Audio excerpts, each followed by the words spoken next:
Bueno, vamos a arrancar con esta entrevista. En primer lugar, quiero presentarlo. Es Mauricio Escarpelo. Él es médico pediatra, especialista en adolescencia.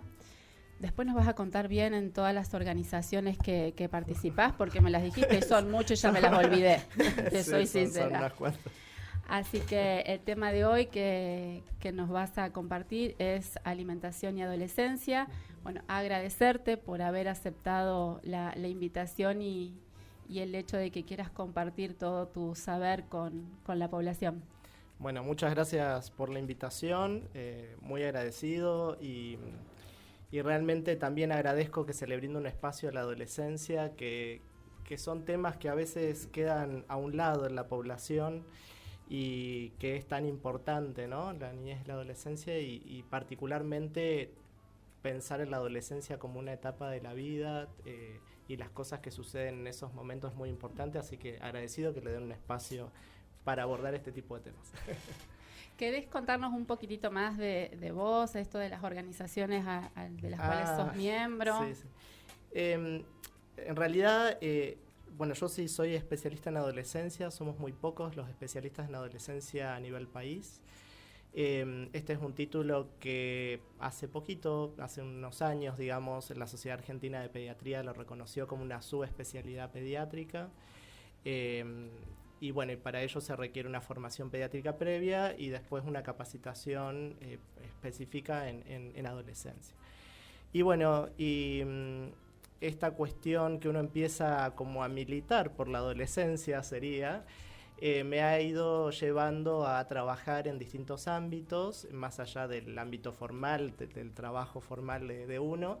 Y en estos momentos estoy en la comisión directiva de lo que es la Sociedad Argentina de Adolescencia. También formo parte de un comité de estudios de la Sociedad Argentina de Pediatría, que es referido a adolescencia. Y a nivel internacional, en primera instancia, fui elegido como secretario ejecutivo de la CODAJIC, que es la Confederación de Adolescencia y Juventud de Iberoamérica, Italia y el Caribe. Y este año me eligieron dentro de lo que es la Organización Mundial de Adolescencia. Tiene distintos vicepresidentes por región y yo quedé como el vicepresidente latinoamericano en un contexto de una organización mundial. Con ellos nos reunimos con cierta frecuencia, digamos, de manera virtual y a veces presencial en distintos eventos y eso. Así que me ha llevado a conocer muchas realidades, muchas miradas y enfoques, no solamente latinoamericanos, sino de otras regiones. Y esto de la alimentación también es muy particular en distintos lugares. También estuve en Egipto, estuve en varios lados, incluso compartiendo experiencias con gente local, digamos, incluso la cuestión de la comensalidad, digamos, por ejemplo, en los países árabes es diferente a cómo es en nuestra región, y bueno, y así en cada país tiene sus costumbres y sus cosas, ¿no? Qué currículum, ¿eh? Qué lindo. Nosotros nos para llegar quejábamos acá de Oscar y le ganó, me parece. Sí, ¿Le ganó? sí, porque él fue a Egipto. Yo llegué a la calle Egipto nada más. No. Impresionante, la verdad que un aplauso, Bueno, gracias. Increíble la formación que tenés en este tema, como bien dijiste, adolescencia, que es algo que está como, no olvidado, sino Como dejado de lado. sí, es como que vos saltás de la niñez a la adultez. Y la adolescencia... Del pediatra al médico adulto. Exactamente, Exacto. y a nosotros mismos nos pasa a diario, ¿no? El chico tiene 14 años, ¿a dónde va? ¿Va a clínica médica o va a pediatría internacional? Que de hecho, en algún momento yo trabajé, por ejemplo, en el Castro Rendón, ese fue un conflicto que yo tuve a nivel hospitalario. Ahora, bueno, retomé en salud pública, estoy part-time, pero estoy en otros sectores y es como mi gran lucha, al menos desde lo que es la salud pública, de ese corte de edad, de poder finalizarlo de alguna manera, porque es un corte arbitrario. Claro. De hecho, hice un estudio latinoamericano con las distintas realidades de los distintos países en relación a las edades de atención y un poco la mirada y el enfoque que tienen países desarrollados. De hecho, los países desarrollados no se plantean el hecho de el corte de edad, por ejemplo, ellos, la gran mayoría de los países lo ponen a los 18 años y marca la diferencia entre adultos y la atención pediátrica como niñez y adolescencia. De hecho, es lo que dice la Sociedad Argentina de Pediatría, que los pediatras deben atender niños y adolescentes. Pero las necesidades son diferentes. Exactamente, y vienen desde la cuestión del crecimiento y desarrollo, ¿no? La mirada de un adolescente viene desde, o sea, hay que mirar con ese enfoque, ¿no? Desde lo que es el crecimiento y desarrollo. Y bueno, justamente esto, ¿no? En los países, lo que estuve viendo es que en los países más subdesarrollados, en algunos países, incluso hay algunos países que ponen cortes de edad de atención de 12 años, entre atención pediátrica y atención de adultos. ¿No? Más abajo. Más abajo incluso, ¿no? Pero bueno, de hecho, ahora en noviembre tenemos un congreso en Costa Rica, que es un congreso integrado, se llama, donde va a estar UNICEF, UNFPA, la Sociedad Americana de Adolescencia, bueno, grandes organismos. Y ahí, por ejemplo, justamente voy a estar hablando en una conferencia sobre hospitalización, que bueno, ahora no está Luciana, pero los médicos sabemos muy bien que cuando hay que internar a un adolescente termina siendo un conflicto, porque si no es pediatría, que si no que es adultos, que si va para acá, que si va para allá, y el pobre paciente queda en el medio, digamos, de esa cuestión que es nuestra, ¿no? Que la tenemos que resolver nosotros. Sí, tal cual. Eso, bueno, yo te lo preguntaba porque, bueno, es algo que pasa, que sigue pasando en los hospitales, y nos encontramos también no solo con este corte así, digamos, tan abrupto. Sí, y como dijiste vos, o sea, no está acordado, o sea, es esa edad, y en realidad vos te encontrás hoy también con chicos que tienen 14 años y que en su desarrollo y crecimiento vos mirás y físicamente no tienen esa edad, ¿sí? Pareciera que fueran mucho más grandes, o al revés, ¿sí? Entonces, esa es una de las cosas que nos sucede, pero lo otro es el tema de la infraestructura. Las áreas pediátricas tienen camas para niños, digamos, pequeños, porque nos pasó que un chico que tiene 12 años mide 1,70 m por ahí. Claro. ¿Sí? Entonces te encontrás no solamente con la traba esta, digamos, de la discusión médica de a dónde va el chico, sino que por ahí está decidido que el chico va a pediatría, pero no entra en la cama. Claro. Y todos los recursos que tienen para asistirlo son de un tamaño que no es acorde a ese niño. Lo mismo ahí ocurre que hay muchos hospitales, incluso hay experiencias de reeducación de los espacios. A veces no es que tienen que ir directamente al sector pediátrico, sino que a veces se pueden readecuar otros espacios dentro de la misma institución, en donde se puedan, digamos, reservar o preservar, digamos, ciertas habitaciones que sean para adolescentes, y los que se muevan son los profesionales, en vez de estar en ese sector, que los profesionales caminen otros metros más y, digamos, y los atiendan en otro espacio si ese es un problema. Hay varias experiencias en ese sentido, es algo que hay que trabajarlo. De hecho, también esto me ha pasado con muchos colegas de dialogarlo, y bueno, está también la cuestión de la falta de capacitación, de las necesidades, digamos, de los profesionales en general para el abordaje de las adolescencias. Pero bueno, son todas cosas que se pueden realizar, que se pueden hacer capacitaciones, digamos, se puede trabajar, pero tienen que ser atendidos, digamos, por aquellas personas que contemplen el proceso de crecimiento y desarrollo, y como bien decías, hay mucha disparidad incluso en determinadas edades, como bien decías, que hay adolescentes que crecen más rápido, más lento y demás, entonces esa disparidad natural que en los adolescentes tempranos, alrededor de los 14 aproximadamente, es muy notoria, y tenemos que, tenemos que ver que las necesidades de ellos también tienen que ver con necesidades que impactan en su crecimiento y su desarrollo integral. Porque también es frecuente escuchar las cuestiones vinculadas a lo físico, que es real, y también tenemos otros temas como el neurodesarrollo, ¿no? Así como en los bebés tenemos todas estas pautas que se van desarrollando, en la adolescencia también. La modificación del pensamiento concreto, abstracto, entonces ahí viene toda la cuestión de los límites y cómo se manejan y un montón de todas estas cosas que tienen que ver con esta evolución del pensamiento que se hace a esta edad. Bien, entonces en un ratito nos vas a seguir Dejá contando algo todo. para la segunda. Ahí Claro. tengo una pregunta, el tema de los límites me interesó, así que, pero bueno, vamos a... En un hacer- ratito nos seguís contando. Vamos a una pequeña pausa y nos vemos en un ratito. En un ratito. Nos escuchamos en un ratito. Volvemos. Nos vemos y nos Bueno, escuchamos. porque tenemos todo. Perfecto. Tu opinión y consulta nos importa. SOS.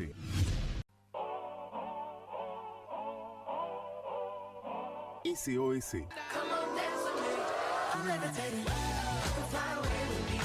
Porque la salud es lo primero.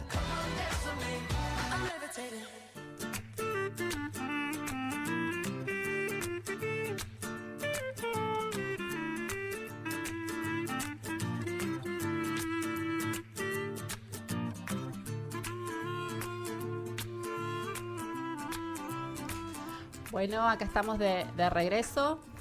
Seguimos acá con el doctor Mauricio Scarpello. Te vuelvo a agradecer por haber venido al programa y compartirnos todos tus conocimientos, como te dije antes. Bueno, vamos a arrancar con las preguntas. Vamos Sí. a exprimirlo un poco. Lo vamos ¿les a parece? bombardear. Sí, sí, sí. Vamos sí. a la primera pregunta, Erika. ¿Cuál era que cuál es tu inquietud? Si nos puede definir adolescencia. Bien. Bueno, la verdad que de adolescencia también uno puede hablar un montón en cuanto a lo que es definiciones, pero me voy a acotar a la definición de la Organización Mundial de la Salud, que es la más simple, la más concreta y la que, digamos, circula por todos los lugares. Y dice que adolescencia es la etapa de la vida que va de los 10 a los 19 años, ¿sí? Eso está definido como adolescencia. Estas han sido edades muy discutidas. De hecho, salió una publicación, una revista científica que se llama The Lancet, que se hizo en como un encuentro, un foro global con muchísimos referentes, sociólogos, historiadores y demás, y se debatía hasta dónde era la adolescencia, porque antes se decía que la adolescencia iba hasta el momento en donde ocurría la independencia económica, donde aparecía la autonomía y demás. Y hoy, a los 19 años, eso no ocurre. Entonces, incluso hay publicaciones que dicen que la adolescencia va hasta los 24 aproximadamente. Pero bueno, lo que define la Organización Mundial de la Salud es esto de 10 a 19. Esto nos sirve para ordenar todo lo que tiene que ver con políticas, con acciones. Cuando nos referimos a embarazo adolescente o nos referimos a cualquier temática adolescente, nos referimos a ese rango de edad. Sin embargo, al interior o a la singularidad de cada persona puede tener cierta variabilidad. Es decir, hay chicos de 10, de 11 que tienen conductas más infantilizadas y hay chicos de 18 y 19 que en su comportamiento son como más adultos. Entonces, tenemos estos grises, pero tenemos que interpretarlo como en cada caso, digamos, ¿no? Está bien. Pero a grandes rasgos. ¿Y cuáles son las problemáticas más frecuentes en tu consultorio con respecto al adolescente? Bueno, eso yo lo he vivido de una manera diferente según los lugares donde uno trabaja. A veces hay consultas que son bastante reiterativas en algunos espacios o en otros, pero dentro de las cuestiones más habituales tienen que ver con dificultades en la crianza en relación a los padres, con cuestiones de límites. También, dificultades en relación a la alimentación, problemas con el consumo de alcohol y otras drogas, depresión, que sobre todo lo que es temática en relación a la salud mental se incrementó a partir de la pandemia, ya venía, pero se incrementó con la pandemia, y las consultas más actuales tienen que ver con las tecnologías, ¿no? Con todo lo que tiene que ver con las tecnologías. Sí, todo lo que está afectando, ¿no? El tema de la tecnología. ¿Y los adolescentes son de ir a la consulta o van más los papás para averiguar sobre las problemáticas? En el ámbito público yo observo más autonomía de los adolescentes para asistir. Si bien a veces los acompañan los papás o a veces hay alguna cuestión en relación a certificados que tienen que firmar y demás, que es lo que los apura de alguna manera a asistir al consultorio, y en privado no. En privado observo que son llevados prácticamente por los padres. Después sí, uno ya entra en confianza, después van solos, se manejan y todo eso, pero al principio por lo general son los papás los que los llevan a la consulta. Algunos buscando cambiar del pediatra o cambiando la modalidad de atención, porque por ahí los médicos de adolescentes tenemos otra forma de atender que es un poco distinta, y bueno, buscando quizás un poco ese cambio, ¿no? O porque también me han dicho los adolescentes se sienten incómodos a veces cuando van al pediatra y ven que antes que ellos pasó un bebé y ellos miden, como decíamos, 1,80 con barba y adelante de ellos pasó un bebito de 2 meses y bueno, no se sienten identificados en ese espacio, digamos, ¿no? Sí, también chequeo, ¿no? Pero yo que tengo hijas adolescentes, en los entornos también se ve y se escucha muchísimos trastornos de ansiedad, es altísimo, y también el tema de la autoestima. Seguro. ¿Sí? Sí, sí. Son como también dos problemáticas más allá de todas las que vos estás diciendo que en el día a día como mamá me llega de amigos del el primo, el sobrino, el compañero de la escuela, es como que se está escuchando. Bastante por eso las cuestiones en relación a la salud mental son muy frecuentes, se observa mucho en las guardias, ¿no? Con todas estas cuestiones, ¿no? De crisis, de angustia, de pánico también. La tolerancia a la frustración cero. Que es también una cuestión de época, ¿no? Del todo ya, de que la satisfacción inmediata, lo observamos con las redes sociales, el TikTok, los Reels, ¿no? Como que todo tiene que ser ya, espontáneo, rápido. La dopamina, digamos, circulando como hormona ahí. Bien, como neurotransmisor. Pero sí, es algo sumamente frecuente, como bien decís, y también está dentro de las consultas frecuentes. La frustración. Sí, es algo frecuente y a partir de ahí cuáles son los recursos de ellos para poder manejar esa frustración, ¿no? Que generalmente cuanto más chicos son en edad, requiere de un acompañamiento quizás un poco mayor por parte de los padres porque no tienen los mismos recursos que un adolescente de 15, 16 años para afrontar situaciones adversas, ¿no?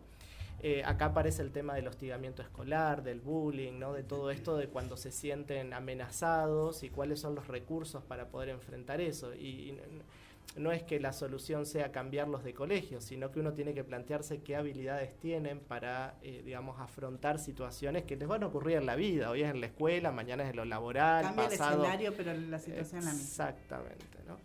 A mí me ha pasado como profe en la universidad y en los terciarios también, esta necesidad de los chicos de 18, 20 años, en esto de cuando están en una instancia previa a un examen, de la necesidad de decir, ¿nos podrías adelantar tipos de preguntas que vas a hacer?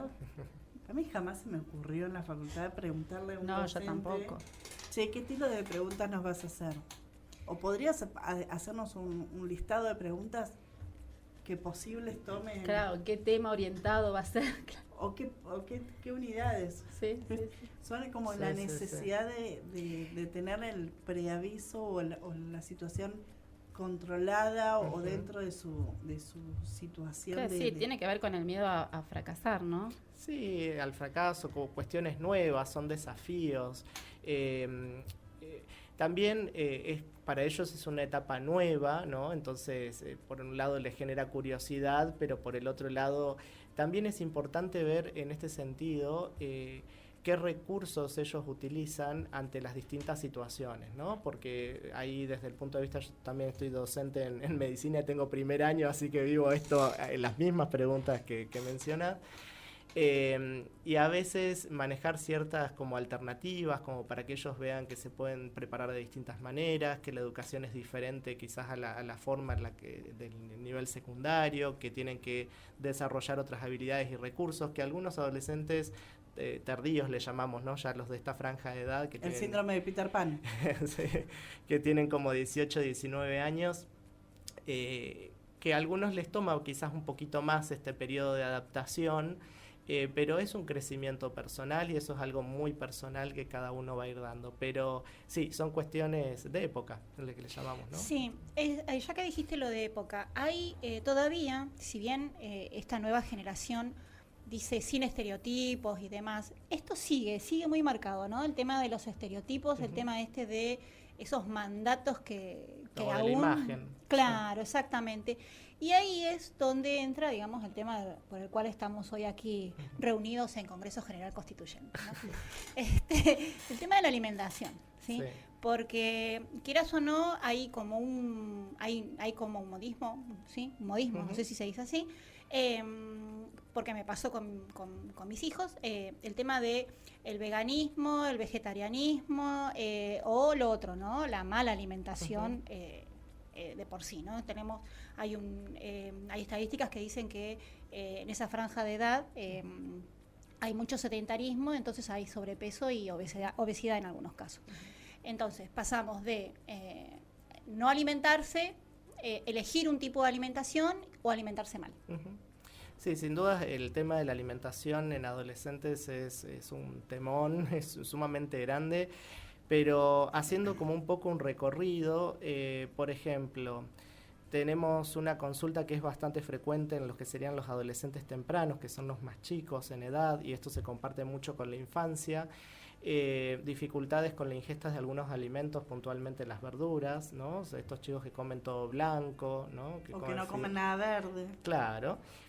A veces hoy ya esto se le puso un nombre porque es algo frecuente, es algo repetitivo y demás, se los conoce como TERIA, ¿sí? Trastornos evitativos restrictivos de la ingesta de alimentos. Es una variante dentro de los trastornos alimentarios, que son chicos que se ponen como fóbicos a determinados alimentos y no los pueden ingerir, hacen náuseas, pues se ponen nauseosos, digamos, hacen un montón de síntomas en relación a esos alimentos.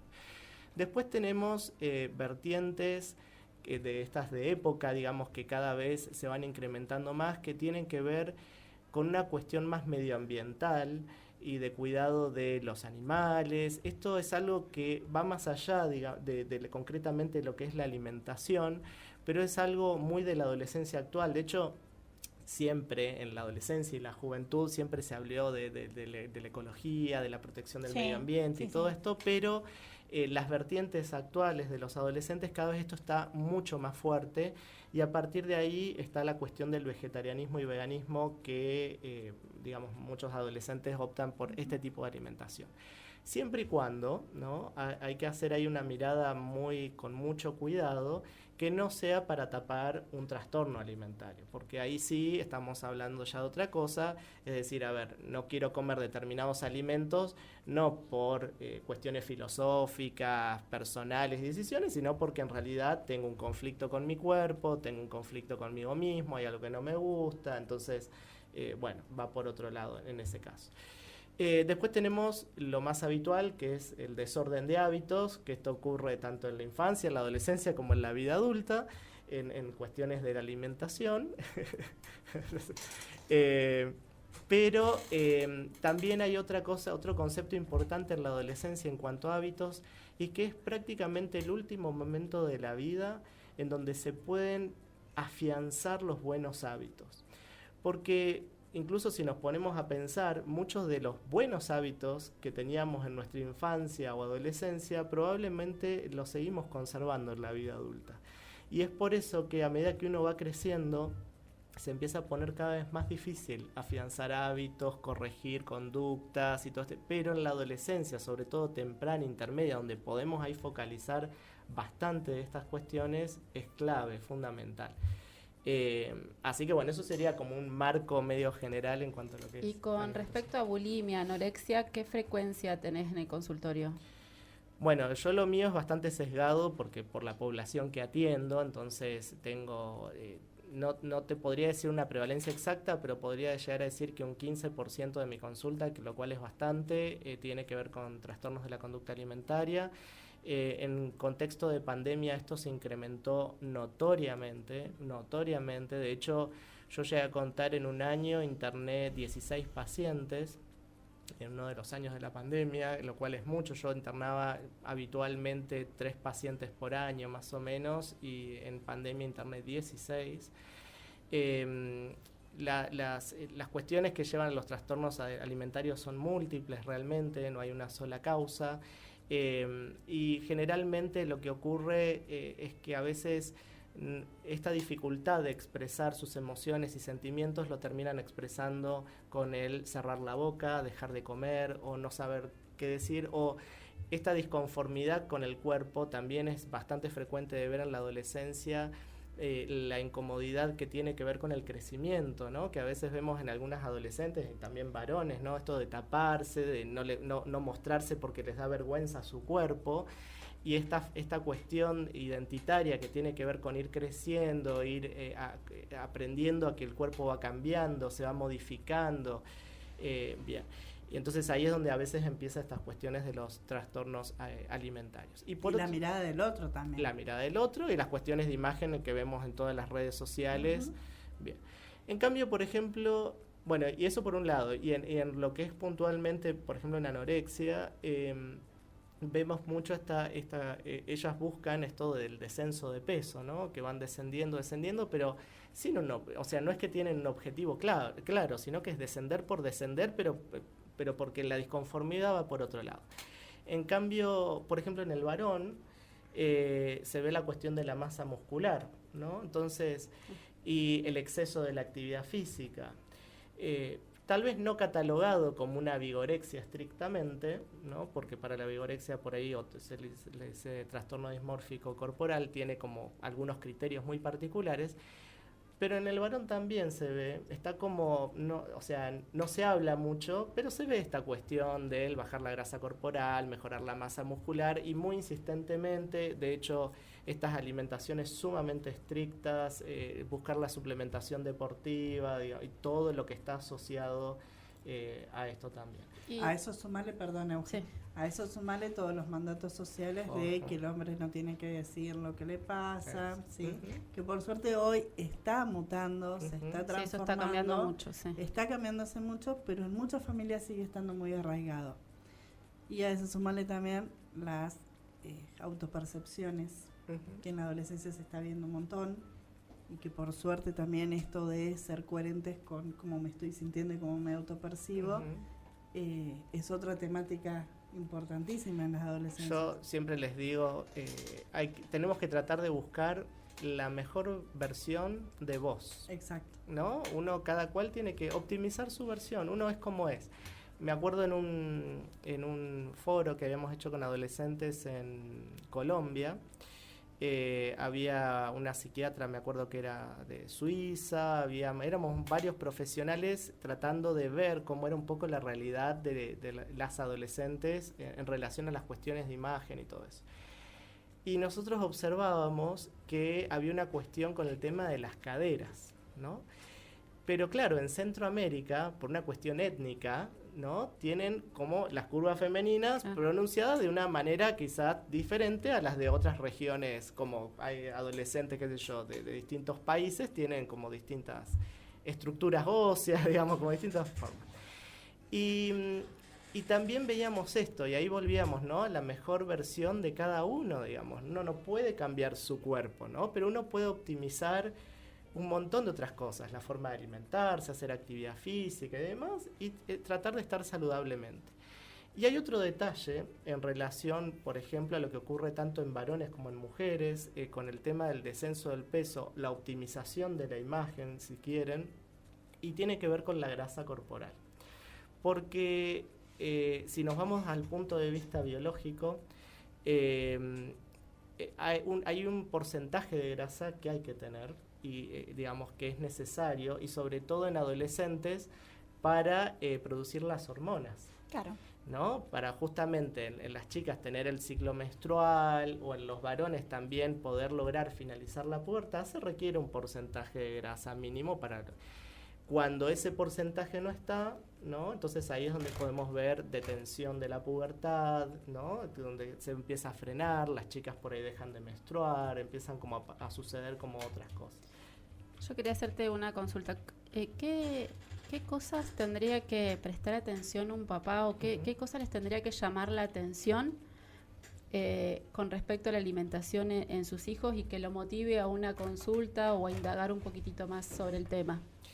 Bien, buena pregunta, y te sumo que generalmente los papás, si nos puntualizamos desde el punto de vista de trastornos alimentarios, tardan mucho tiempo en darse cuenta, porque muchas chicas, digo chicas porque son las que más habitualmente tienen los trastornos alimentarios, suelen ser muy hábiles para no mostrar lo que les pasa, lo que sienten, desde el punto de vista de la alimentación. Lo muestran con otras cosas que quizás pasan desapercibido para los padres y lo van mostrando de otra manera. Pero bueno, puntualmente con la alimentación siempre ocurre algo en el momento de comer, siempre hay un llamado por teléfono, una reunión, una prueba, no me gusta esto, está muy salado, está muy dulce, siempre hay una disconformidad, manipulan la conversación, son capaces de comer un poquitito todo el tiempo y como todo el resto está comiendo, nadie se da cuenta y resulta que no comió nada, juegan con la comida, desmenuzan, son excelentes cocineras, en general son brillantes cocineras, pero también así, digamos, una forma de tener cierto autocontrol sobre qué es lo que ponen, lo que no ponen, cuánto se sirven y una excusa también de, bueno, estuve cocinando, estuve picoteando, ya no tengo más hambre, no voy a comer. Y con respecto a cómo tiene que actuar uno como papá, ¿no? Porque a veces uno dice, a ver, hablo con el chico, le explico, muchas veces nos enojamos y le decimos cosas y saltamos a lo que es la agresión. ¿Cuál sería tu recomendación para un papá que está detectando esto en sus hijos? ¿Cómo tendría que actuar? ¿Qué sería lo ideal? Sí. Como bien decís, lo importante es darse cuenta que algo le está pasando, ¿sí?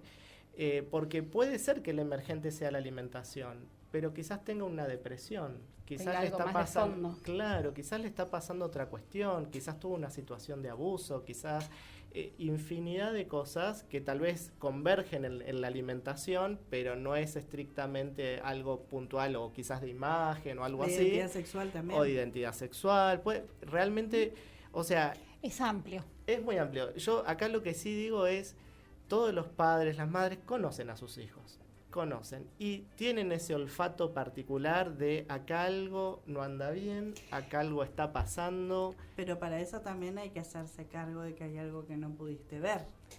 Pues eso también pasa. Que también nos pasa, por ejemplo, a nosotros, por eso también es muy importante, que uno siempre dice, la consulta preventiva, no esperar a tener la enfermedad o lo que sea para consultar.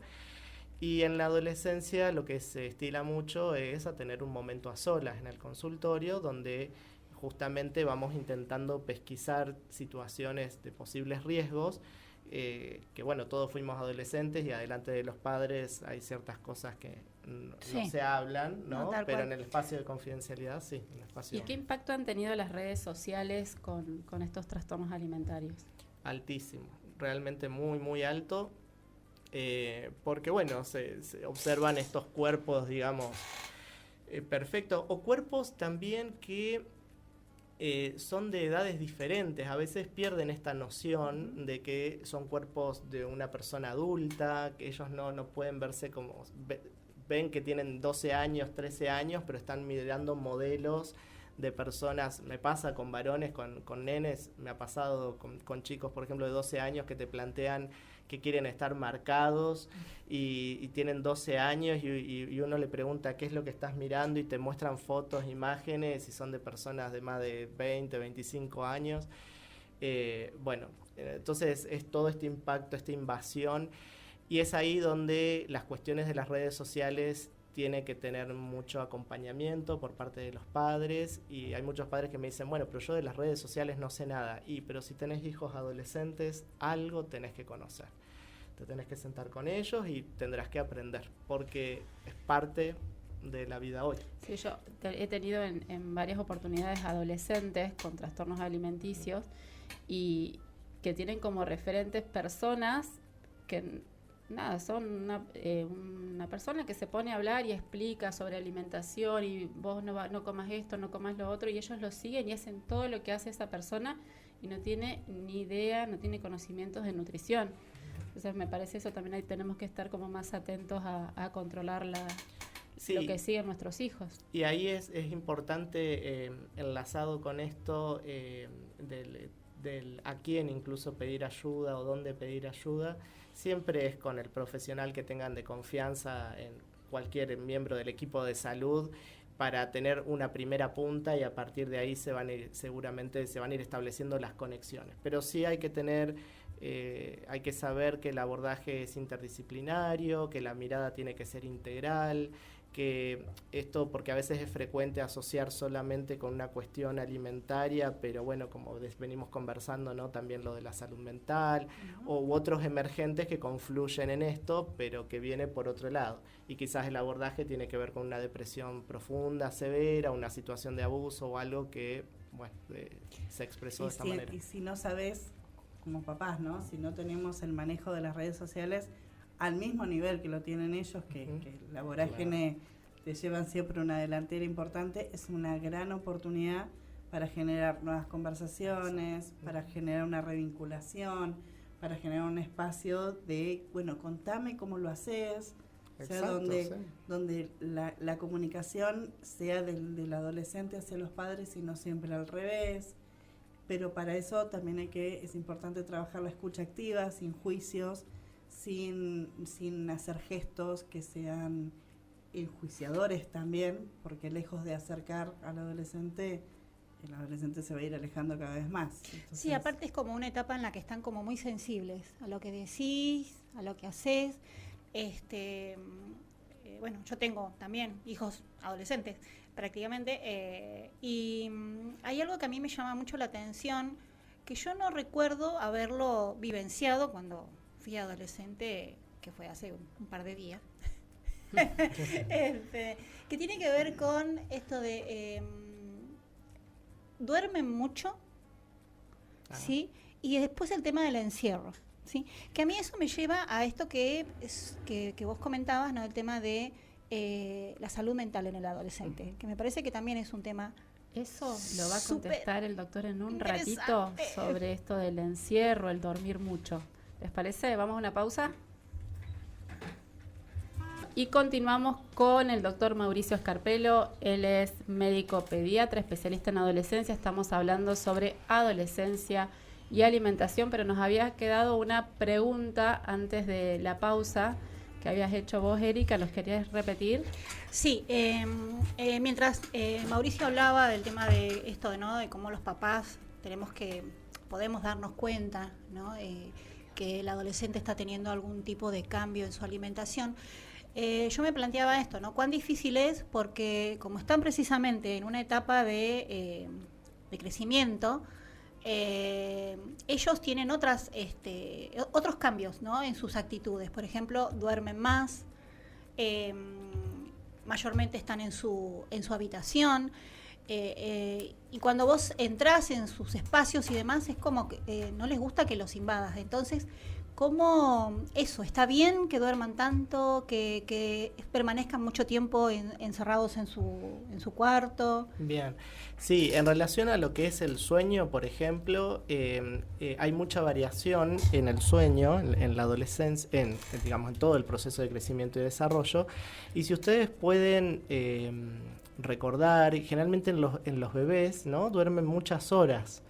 Eso tiene que ver con que los bebés tienen una velocidad de crecimiento muy alta, entonces el cuerpo tiende a dormir mucho. ¿Por qué? Porque justamente en el sueño se produce la hormona de crecimiento. El otro momento en el cual se duerme así un montón es en el momento de estirón puberal.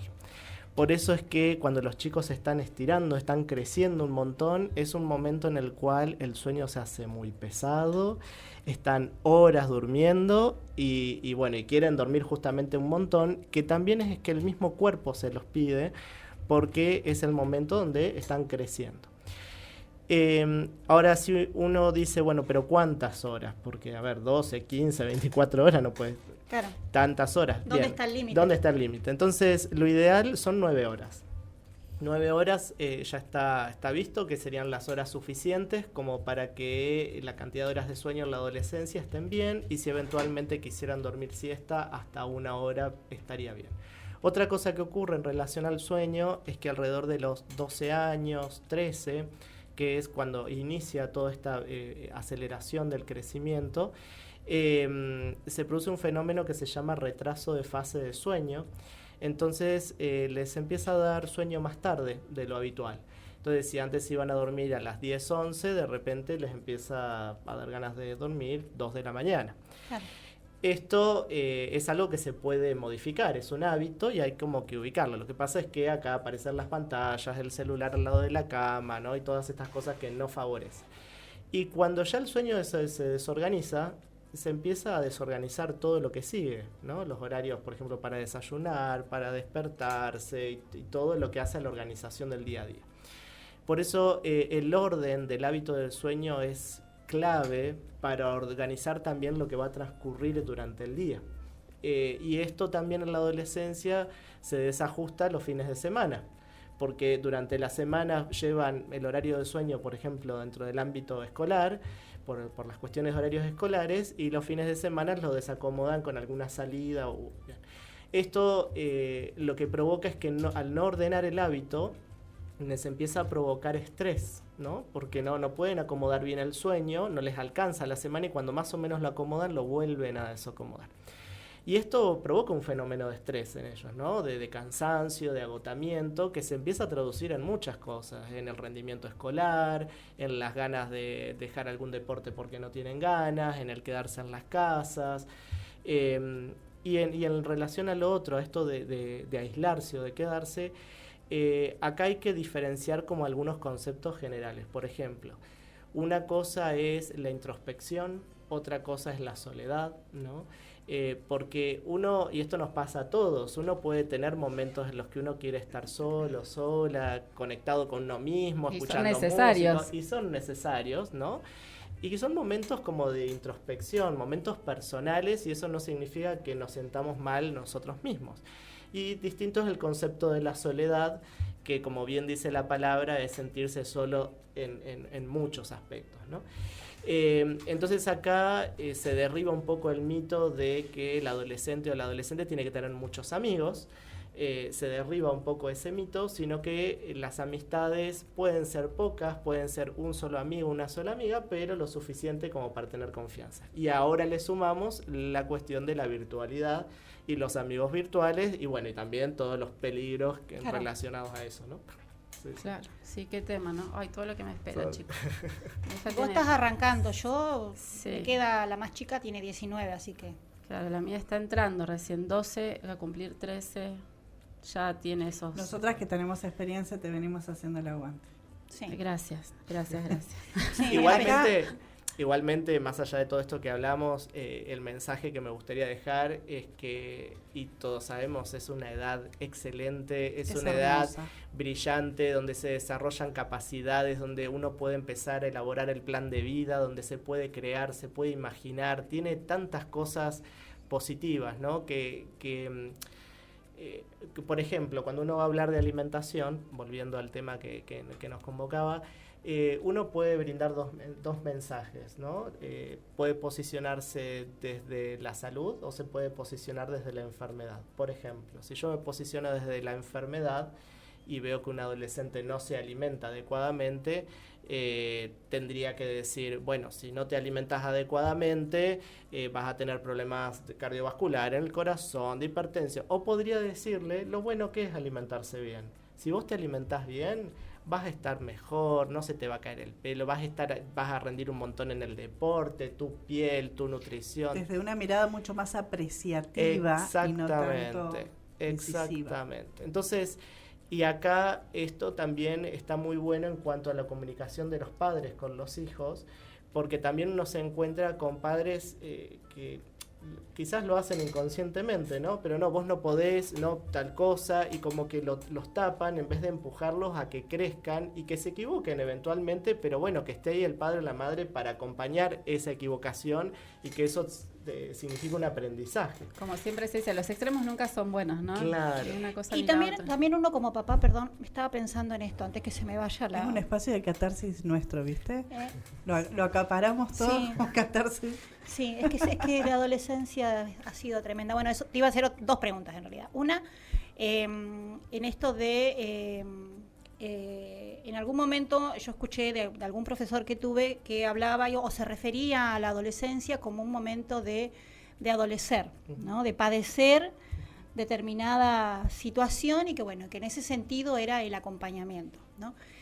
Y lo otro es que nosotros como papá, en esto de acompañar, también podemos darnos cuenta de que no estamos logrando, digamos, acompañar, y tal vez necesitemos la ayuda, por ejemplo, de otro profesional, no precisamente el pediatra, que puede ser una psicóloga, un psicólogo, ¿no? Sí. Alguien que nos ayude con este adolescente que está, digamos, en este momento de transición entre niño y adulto, porque no es fácil, y hasta incluso al adolescente le es mucho más fácil, me parece, en algunas cuestiones, hablar con alguien desconocido, entre comillas, que es o el médico o el psicólogo, que con sus padres. Entonces, Tampoco sin llegar a la sobreprotección tampoco, porque eso es lo que decías vos. Tampoco los extremos son malos, ¿no? En este caso. Bien, ahí hay varias cositas para... En relación a lo que es adolescencia y adolecer, en realidad la palabra adolescente proviene del latín adolescens o adolescentis y significa que está creciendo, que se está desarrollando. Que es distinto a la palabra dolecer, que viene de padecer o sufrir alguna cuestión. Son palabras homónimas, una es un sustantivo, la otra es un adjetivo, y en realidad adolecer significa crecer.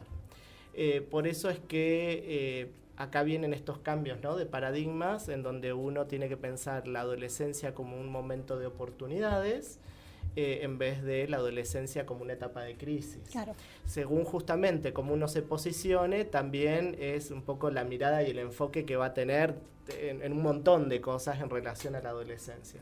Por eso cuando uno se empieza a proyectar desde este lugar de potencialidades que tienen, uno rápidamente piensa cosas que pueden hacer, actividades recreativas, actividad física, todo lo que potencie su bienestar y su desarrollo. Inclusive en casa, los espacios de juego, los espacios de compartir, cuando se van generando todos estos momentos de salidas, o sea, no sé, un día salgo con una a hacer actividades que a ella le gustan.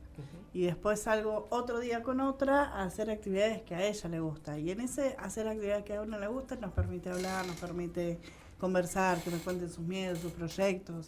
Pero es algo que no se hace de un día para el otro, que es algo que se construye. Y cuando se logra generar esos espacios de conversación, se produce la magia, ¿sí? Pero también eso implica... Ahora te dejo, Oscarcito. Eso implica también no etiquetar a los adolescentes. Bueno, ¿qué crees? Es adolescente.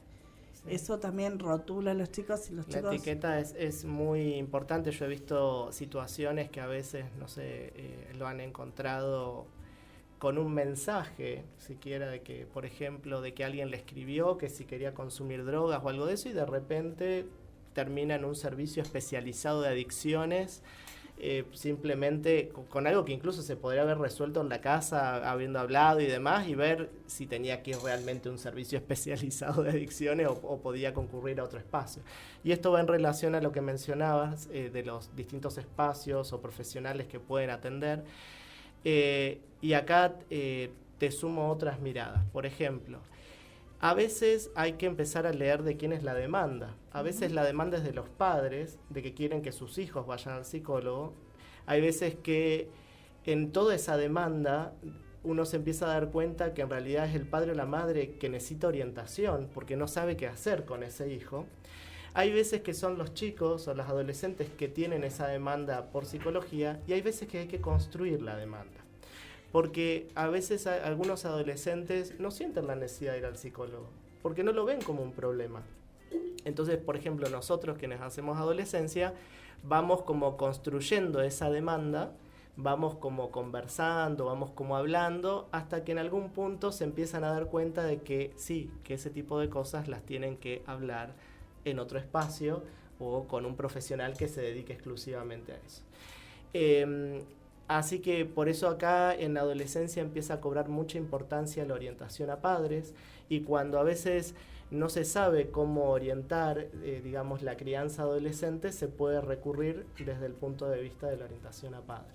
Y también como papás aprender que el chico va a empezar a tomar vuelo propio y que por más que elija un vuelo diferente al que nosotros querramos, que es en las expectativas de padres para nuestros hijos, es acompañar el vuelo que elijan volar y siempre poniendo los límites y los contextos para ir acompañando un vuelo asertivo, ¿no? Pero una de las cosas que más se escucha es, ya no hace lo que le pido, ya no quiere lo mismo que quería antes. Me contradice. Me contradice, sí.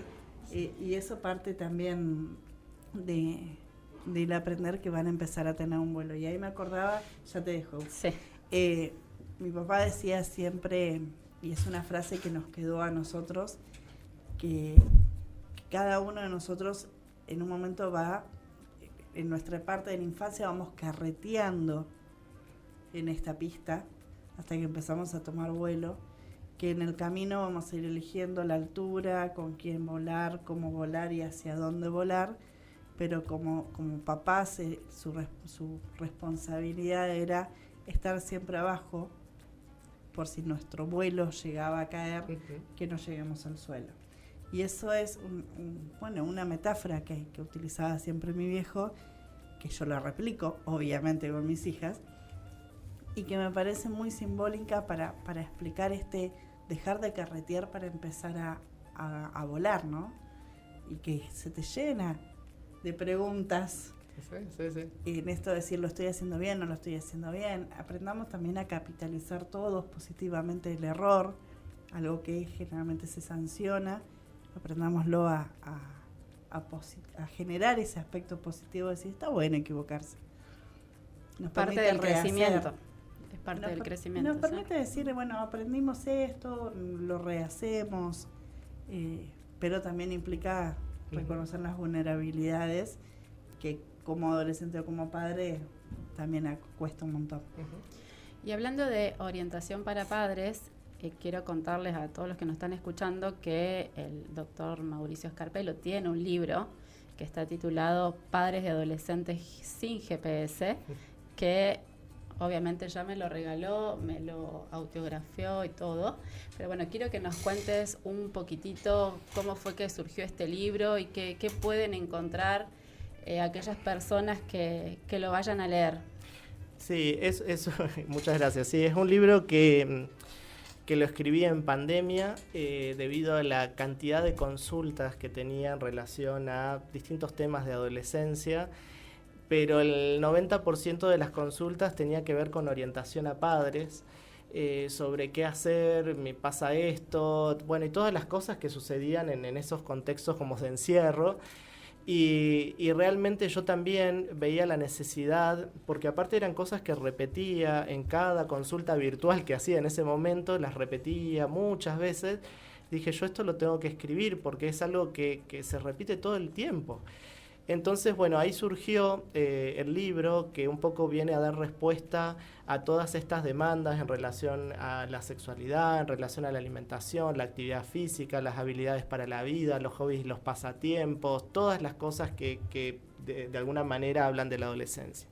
Y de hecho también para quienes por ahí no son tan lectores y son más visuales, terminé haciendo un curso virtual que se llama de crianza adolescente, que son también unas cuantas horas de video, pero como en clases así virtuales, que también lo tengo disponible para los que les gusta y todo eso.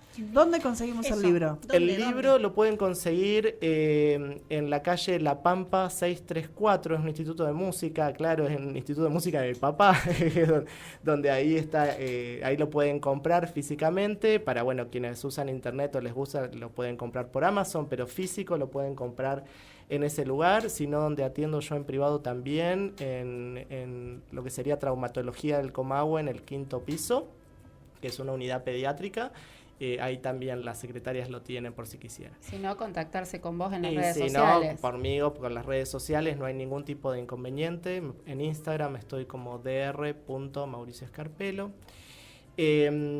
Y había algo más que les iba a contar. Yo quería, antes que nos cuentes qué era lo que querías decirnos, quiero que nos comentes o le comentes a los papás, a las personas que nos están escuchando, ese grupo de WhatsApp que tenés para acompañamiento, que me parece muy importante de dar difusión a eso. Sí, yo tengo un grupo de WhatsApp gratuito para todos aquellos que se quieran sumar, no hay ningún inconveniente. es un grupo de WhatsApp que está orientado a adultos referentes, a padres, a madres, en donde comparto información. No es un grupo donde nadie comenta, sino que simplemente yo comparto información y cada padre o madre ve, mira lo que quiere de ahí. Tienen que escribir a 299, ¿sí? 299. Ya se me acaba de ir el número. Miren que estos son los nervios de estar en la radio. Esto es en vivo. Esto es en vivo y son los nervios de estar en la radio. Mientras vos lo buscás, yo te cuento sí. que acá María Laura dice: mis respetos y agradecimiento para él por todo lo que le brinda respecto a las adolescencias. Muchísimas gracias. Muchísimas gracias. Acá lo encontré. 299-621-4079. Lo que tienen que poner, ponen hola o un mensaje y les va a salir un mensaje automático, y en ese mensaje automático van a encontrar el link para ingresar al grupo de WhatsApp. Para unirse. Ahí es como que vos le vas dando tips o consejos de orientación a los padres. Ahí tengo videos, tengo un canal de YouTube, voy poniendo videos, cosas que pueden ver. Me voy a tener que unir al grupo. Todo eso. Yo te diría que sí, qué pena que no lo sabía antes, pero bueno, ya está, no importa. Te quiero hacer una consulta. Decime. Para esos papás que nos están escuchando y por ahí no tienen la posibilidad de verte, ¿no? Porque no están acá en Neuquén, son del interior. En nuestro sistema de atención público, ¿tenemos hay referentes? ¿Cómo está organizado en relación a esto de la atención del adolescente? Ajá, bien, buena pregunta. En lo que es el sistema de salud público, en general hay referentes de adolescencia en casi todos los centros o dispositivos. Lo que ocurre es que tal vez no están todos los referentes que se quisieran. Ajá. Porque por ahí encuentran que en algún lugar hay una psicóloga o hay alguna trabajadora social o hay algún médico o médica, pero es difícil encontrar espacios en donde esté todo el equipo integral. Realmente eso es una falencia que tenemos, que hay que construirla, que es algo que se viene haciendo a pulmón, porque lo que yo sé es que la gente que ha venido trabajando en los distintos espacios, incluso los mismos profesionales que están atendiendo adolescentes dentro del sistema de salud, lo hacen muy a pulmón porque son como multitasking, ¿no? Además de ser psicólogos de adolescentes, ven adultos, tienen que atender un montón de funciones.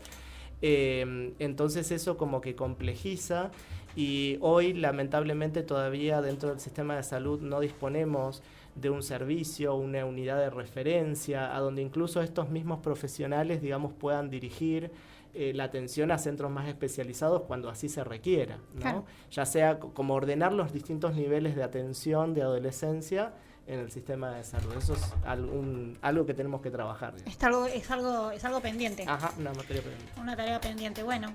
Antes de que nos vayamos, vamos a repetir entonces el teléfono de WhatsApp: 299-521-621-4079. WhatsApp de orientación a padres de adolescentes. Mauricio, agradecerte nuevamente por esta gracias. Información que nos compartiste. ¿Dónde pueden ubicarte? Repetirnos nuevamente las personas interesadas en tener consulta de adolescentes. Para quienes necesitan el sistema público, me pueden encontrar en el Hospital Buquet Roldán o en el Centro de Salud Confluencia. Para quienes lo necesitan desde el punto de vista privado, me pueden encontrar en la unidad pediátrica, eso es en el 5º piso del edificio de traumatología del Comahue. Y además doy consultas virtuales que las pueden solicitar a este mismo número que mencionaban para quienes viven lejos y necesitan una consulta virtual. ¿Y tus redes sociales era, doctor? Dr.Mauricio Escarpelo, mi Instagram, y YouTube, que es más fácil, Dr. Mauri. Genial. Te agradecemos nuevamente por toda la información que nos brindaste. Seguramente lo vamos a estar llamando para... Tenemos lista de consulta. Nuevo integrante de SOS. Le estamos avisando a la doctora Luciana que sepa que hay un nuevo integrante. Sí. Luciana, incorporamos uno más ahora. Así que bueno, muchísimas gracias por haber venido. Vamos a una pausa y nos encontramos en un ratito.